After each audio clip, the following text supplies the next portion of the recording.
Today on Animal Fact Files, we're going to be looking at the ruby-throated hummingbird.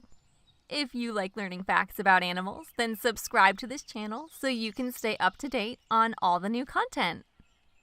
There are hundreds of different species of hummingbirds in the world, but the ruby-throated hummingbird is the only hummingbird that breeds in eastern North America. It's still possible to sight other species of hummingbirds in that area of the world, though they're far less common. You're more likely to see Chester trying to be a hummingbird. Ruby-throated hummingbirds are incredibly small, weighing only 1/10 of an ounce. That's like 1/10 of a slice of bread. In other words, you would need 10 hummingbirds to balance out a scale with a single slice of bread on the other end. Yeah, okay, you're right. They are hollow-boned birds, which makes weighing next to nothing fairly easy, but still, 10 hummingbirds equals 1 bread. They're around 3 inches from beak to tail, and their wingspan is around 4 inches. They beat their wings just over 50 times a second, and that's what makes them hum. They can fly as fast as 63 miles per hour during a dive, but typically hover around 30 miles per hour.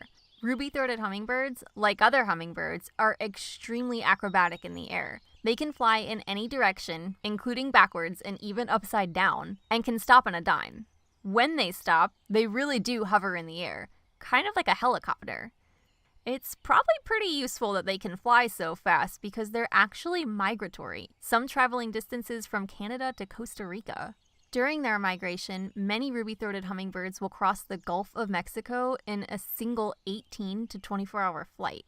In preparation for their migration, ruby-throated hummingbirds will eat enough to gain twice their average body weight. They eat nectar from tubular flowers such as honeysuckle or morning glories. Because of this, they are pollinators like bees. They also eat insects like mosquitoes and fruit flies, and occasionally even spiders. Homeowners can also put out hummingbird feeders with sugar water nectar, which will attract ruby-throated hummingbirds and help the birds in building fat reserves. They need to eat so much to maintain enough energy for their rapid wing beats and movements.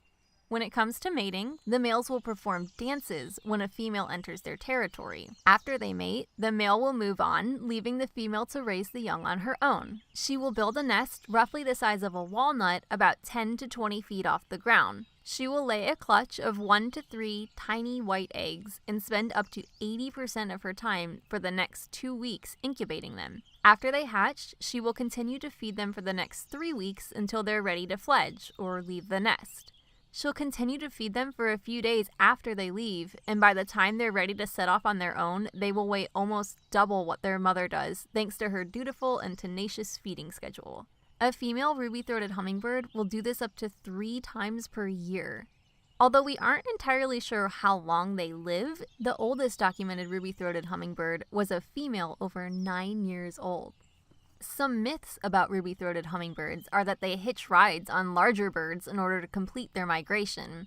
The myth originated from a hunter who shot a goose and saw a hummingbird fly from the feathers when he went to claim it. But that's not true. It's like I said before, they fly their entire migration all on their own.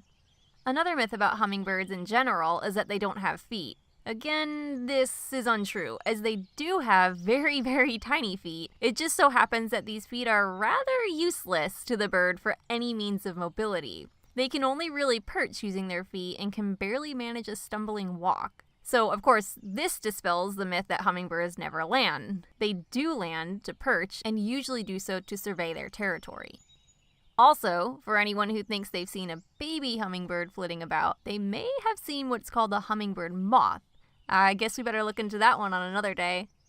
To the Taino people, who are native to Florida and the Caribbean, the hummingbird is a symbol as a spreader of life across the earth. Their histories state that hummingbirds were once flies that the sun god, Agwebana, transformed into little birds. Taino warriors are called hummingbirds because the hummingbird is peaceful, but it fiercely protects its homeland. For more information on the ruby-throated hummingbird, feel free to browse through my citations in the description below. Let me know which animal you'd like to see next in the comments. I'd love to hear it. Thank you so much for watching. Give a thumbs up for more Animal Fact Files.